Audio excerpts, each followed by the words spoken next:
Hey, I'm Alex Radical from Board Game Co, and this is News and Week in Review, where we're going to dive into a variety of news pieces, the videos we've covered this past week, the games we covered this past week, all of that and more. Links and timestamps down below. I just realized I forgot a segment here, because I usually do a segment. These past few weeks I've been doing a segment where I talk about some of the games I've played, so that may not happen this week. We'll see.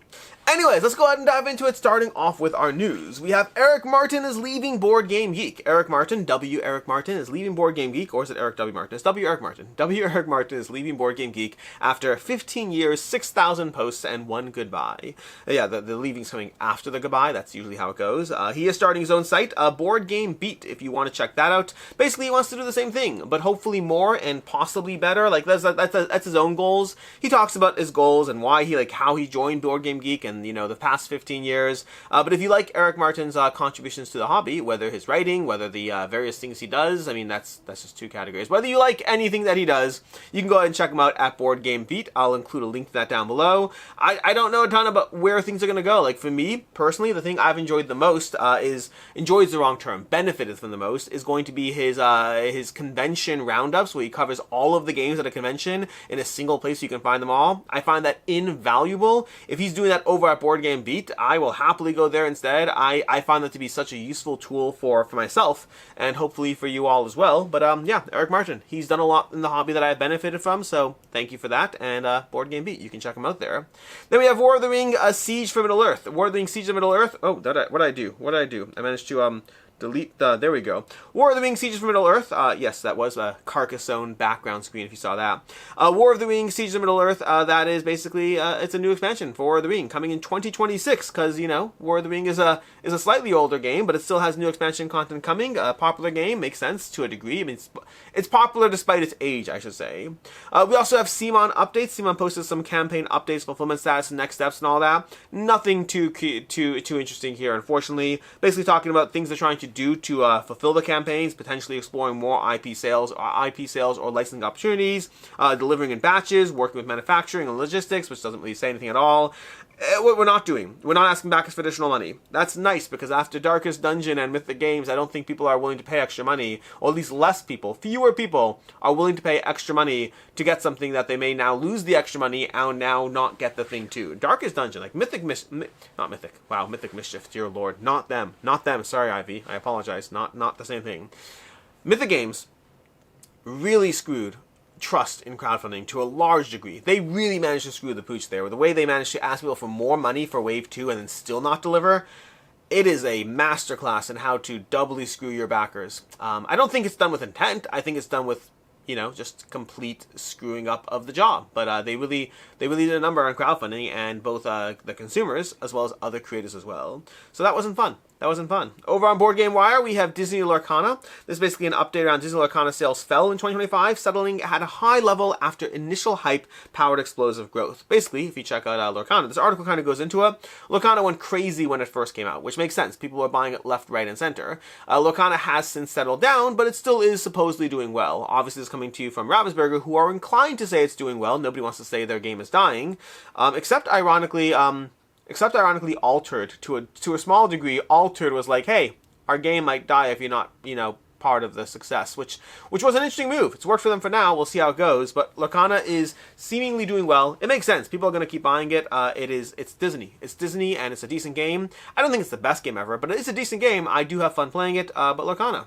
There's another article over on Board Game Wire talking about the German Mensa switches over to only covering higher level strategy games. Instead of doing some of the lighter games like they've done in the past, they're leaving that for the variety of other categories that cover lighter games, and instead they are focusing on heavier games, because that seems to be where the high level of interest and also alignment with Mensa as a brand seems to fit. So that makes sense. Also, it's cool seeing like Mensa hand in hand with like Galactic Cruise and Speakeasy and Shackleton Base and all of that stuff. I think it's just cool to see worlds collide to a degree. Although I guess if you're living in Germany, it might not be worlds collide. But in the US, it's like Mensa. Mensa does like toys and puzzles and things, not like board games that I play.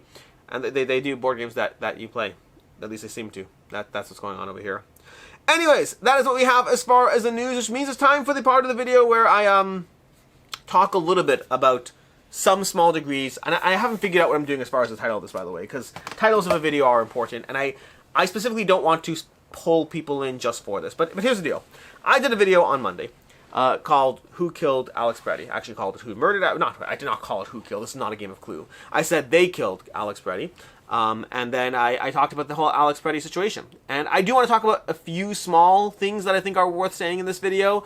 This is not going to be a politics channel, other than the way it has been historically until now, which is to say, I will talk about anything that relates to this industry. If it relates to the industry, I talk about it. Is it politically adjacent? It's relating to board games, I talk about it. So if it relates to board games, I talk about the thing. That's first and foremost. If you don't like that, I get it.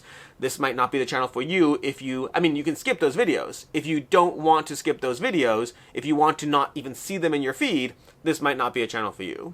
Once we move into the realm of things that are outside of board games, only twice now, in my 6 years of doing this at this point, is it five plus years of doing this, only twice now have I done a video that was politically adjacent, because I've done videos that aren't about board games. I've talked about those. People don't mind those. That's the thing. When people say they don't want politics in games or whatnot, or they don't want it, they only want...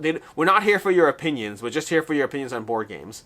When I talk about things that aren't politically aligned but aren't board games, I don't get pushback on those things. People don't like... When someone says I don't want your opinions unless it's about board games, what they really mean is I don't want to hear opinions that are counter to my own. Either way, I'm getting sidetracked. That's not the point of this video. The point of this video is I am going to comment a little bit on the video I did on Sunday, or Monday I think. But this is not going to be a heavily politics channel, other than the way it has been until now. The two videos I've done in 6 years, or 5.5 years, whatever you want to call it, of doing videos. I did a video after October 7th. After Gaza, or Hamas, after Hamas attacked Israel October 7th, I did a video then, which we'll talk about soon, by the way. That's relevant to why I'm talking about this today. And then also I did the video on Alex Pretti. Those are the two. You know, if the role gets a lot worse and a lot messier, maybe I'll pick up the pace a tiny amount. I hope not. I don't want to talk about things that aren't related to board games that are also divisive. And these things are divisive by their very nature. Anyways, now that I spent 4.5 minutes talking about what I do and don't talk about, let's talk about the thing. I wanted to touch upon, I think, 3 key points from Monday's video.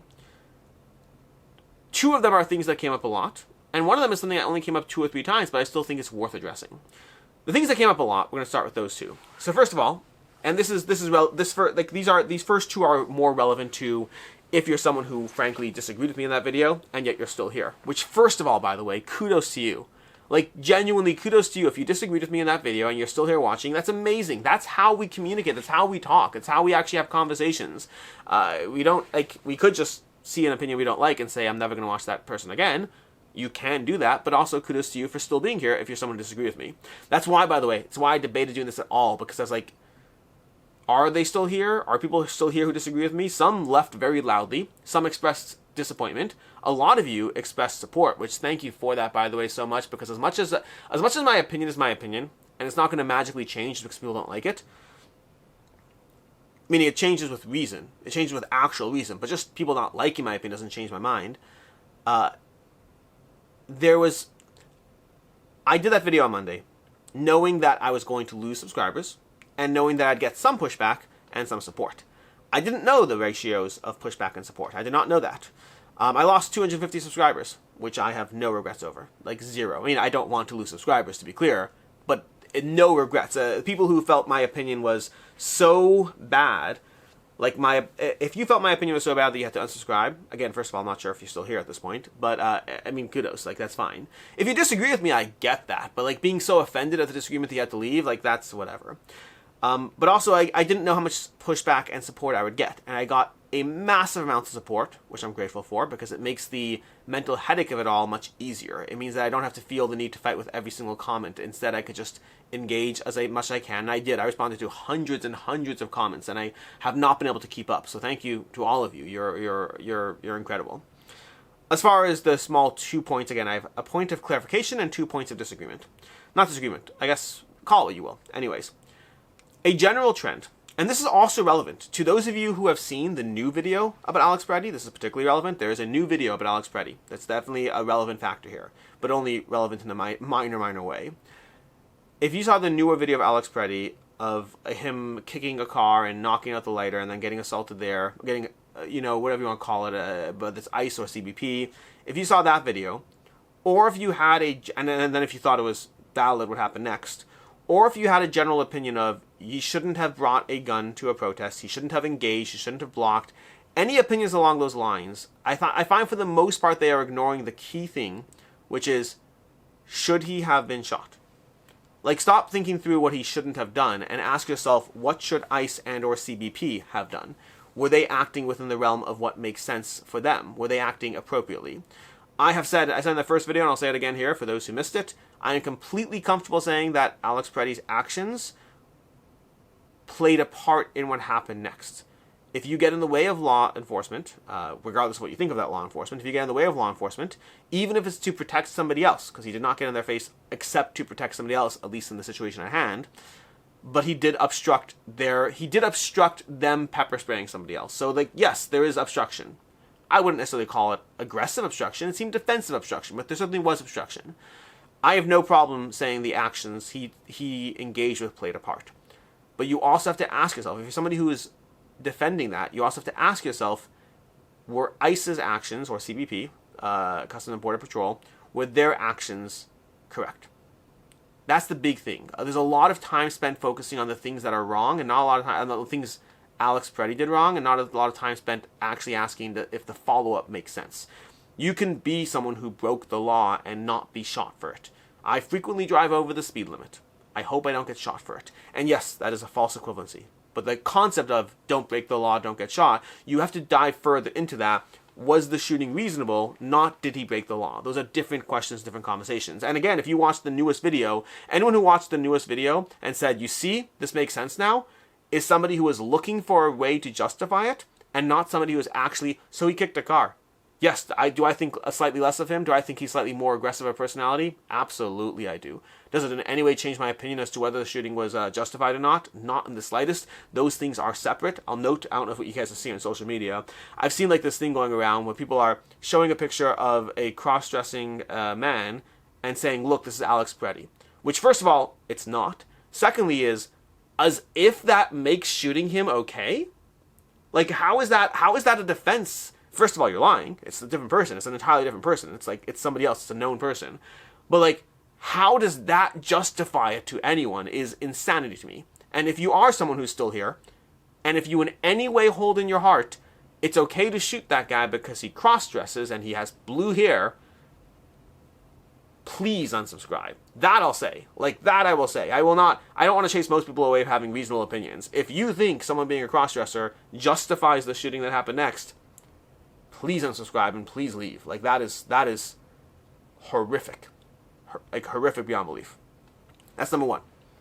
Number two, and by the way, this is the last I'm doing this. I'm not talking about the situation again. I really do not plan. I'm not saying I won't talk about politics again if something happens that makes me feel I need to, just for my own sense of who I am. But this is not going to be like a regular. I'm not going to be doing constant replies back, weekend reviews. It's not. This is it. Like, so if you really are just sick of the topic, but it's not about agreeing or disagreeing, don't worry, we're done after this. Number two, something I saw a lot of is selective outrage. Why did you not talk about, Charlie Kirk's shooting or any of those things? Like, there's a variety. Like, why didn't you talk about this person who was killed by that, illegal, what's it called? Whatever. Why didn't you talk about a variety of things? People killed in different ways. They're not the same. I think Charlie Kirk should not have been shot. And this is, I'm adjusting this one because this is like one of the more common comments I got that came across as like a gotcha. Oh, I'm trying to find your video on Charlie Kirk. Where's that? I didn't talk about it. I did briefly talk about it in a live stream at one point, mainly to say that people making fun of what's happening, people memeing it in any way, that is horrific, and that's terrible. Regardless of, well, my own opinions, just so you know, Charlie Kirk should not have been shot, in my opinion. Period, full stop, he should not have been shot. Secondly, when he was shot, people should not glorify his death or say he deserved it or say the world is better off without him. I think even if you have those thoughts, I think that celebrating people's deaths, there's like a line of how bad they have to be for me to even consider that okay. Like, shoot Hitler, he dies. Like I think there's a place where you can celebrate things. I think you have to be so far past the line of any reasonable justification that it's... I have no patience for people who glorify his death or say or make a whole or meme it or make fun of it, any of that stuff. I'm against that on both sides, on all sides, to be very clear. But I also think that there's a world of difference between someone being shot by someone who we all agree is bad, or most of us agree is bad, and that we prosecute that person as much as possible, versus the government shooting somebody. The government effectively sanctioning the shooting of somebody, smearing that person's name to the mud after, lying about the events that happened. The idea that I had selective outrage, we're all going to have selective outrage. We're all going to have the things that, well, I guess it depends if you find it selective. We're all going to have things that bother us more than other things. For me, the government kind of being a part of enabling what's happening, covering up, and then smearing the victims, that's my line, personally. We all agree that Charlie Kirk should, well, they don't all agree, unfortunately. Most of us agree Charlie Kirk shouldn't have been shot, and the person who shot him is being punished for it. It is a world of difference. I'm not here to talk about every tragedy. This is not going to be a politics channel. But if you thought Charlie Kirk was a gotcha moment, why don't you talk about Charlie Kirk? That's not a gotcha moment. They are very, very different things, and you could disagree with me, but they are very different concepts in general. They are not the same. This is not me having selective outrage for the left versus the right. They are totally different things entirely. Bringing up January 6th would have been more interesting. That would have been a more interesting conversation. And that, to be frank there, when it comes to January 6th, I don't know enough about the details. I know someone did die. I don't know enough of the details. Haven't looked into it as heavily back then. But that would be a more interesting conversation to bring up. But I also think she shouldn't have been shot either. So, like, I'm pretty consistent in that. Anyways, that's Charlie Kirk. Lastly, or more the general idea of why didn't you talk about this? Lastly is an interesting one. I mentioned the video I did in Israel, and now I'm going to talk about Gaza a bit. Because there were a few comments. There actually weren't a lot of these, but there were a few comments, and even though there weren't a lot, I feel it's worth saying. I did a video defending Israel's right to defend itself, after October 7th. I stand by what I said in that video. You might agree or disagree, that's fine, but I personally still stand by what I said in that video. But things changed. I do believe Israel has a right to defend itself. Something I have never talked about. I've talked about, like, in comments. I've responded to comments. I may have done it in a live stream, but, like, I never really did an official statement about this since then. And I'll talk about why I haven't, but I think at this time it's worth doing so. I am absolutely against the extent that Israel has gone to in the goal of defending itself. Meaning, I support Israel's right to defend itself. I think the extent to which they have gone is not something that I find defensible. I find that they have acted with a degree, I don't want to say callousness, but I would say that they have acted with a seemingly disregard for the value of Palestinian life that I would like to see, personally. And again, I'm choosing my words carefully because part of why I haven't talked about this until now is, first of all, I don't generally do politics. If I'm emotionally called to something enough, I will. And so for me, at the time I was now with Alex Pretti, those are times I was emotionally called to things. But this is not a politics channel, I'm not going to always do a thing. And then as far as retracting or clarifying things back then, there wasn't a single moment in time where I decided things had been too far. I think war is messy. I think defending your country is messy. I think innocent lives will be lost in those situations. And so for me, there wasn't a single moment in time where I was like, oh, Israel's wrong now. I think war involves innocent lives being lost, and I think Israel did not start that altercation. Again, this is more complicated. You can go back to when did this start, but in that specific instance, Israel certainly did not start that altercation. And so I support their right to defend themselves, and I reluctantly acknowledge that innocent lives will be lost when a war is fought. The question is, at what point was it too much? There wasn't a single point in time where I woke up one day and said, oh, they're wrong now. It's a series of small things here, a series of small things there, and then the general idea that there just doesn't seem to be the same value I would like to see. Like, I have no problem, zero problem, with the idea that a country has to prioritize the lives of its own citizens over the lives of other citizens. I don't have a problem with that. But there's a difference between that sentence and then disregard for the lives of other citizens. And I hesitate to say that there's a complete disregard, but that's why I'm trying to choose my words so carefully. Part of why I haven't spoken about this until now is because I don't think it's as clear of a statement as I can make. So it just started as, hey, Israel has a right to defend itself. Oh, this is messy and lots of innocent people are dying, but, like, how much is okay? It's never okay, but how much is justified in war? And then just a line that kept moving, and then it gets to a certain point where you're like, oh, this is really not ideal. Like, there's things being done that seem really not great. And so I guess what I would say publicly right now, what I have no problem saying publicly, is I believe Israel is currently in the wrong in the extent to which it has, in the extent of the actions it has engaged with that have harmed or cost others their lives. I support their theoretical concept to defend itself. I think there's a point where it's too far. I don't know exactly where that line was crossed, but I know where it is now is too far. Again, even this conversation is so hard for me to properly elucidate how I feel about these things. It's part of why I've never talked about it. But I do think there were a handful of people in the comments who are like, oh yeah, you suddenly care about this Alex Pretti thing. Where were you about everything going on with Gaza? And I don't think a person has to speak about every tragedy for their concern with one tragedy to be worth paying attention to. I think we are all going to be called emotionally to different things. The difference is that I did speak in defense of Israel. And so because of that, when you conjoin the fact that I spoke in defense of Israel with the follow-up of like, oh, now you care about this, but where have you been in the middle? I can understand those people and their viewpoints. And so for whatever aspect it's worth, I decided that if I'm going to be commenting on the video at all anyways today, then I'd also comment a little bit on my statement on Gaza. And again, I recognize it's the vaguest possible framing, but I'm trying to elucidate my viewpoints, and hopefully you can hear where I'm coming from. You don't have to agree with where I'm coming from, but hopefully you can understand why. I'm not trying to pull back from saying that Israel is wrong. I will say it right now, Israel is wrong. I'm just trying to be mindful about how I phrase those lines, if that makes sense. Anyways, those are my 3 kind of updates on Monday's video.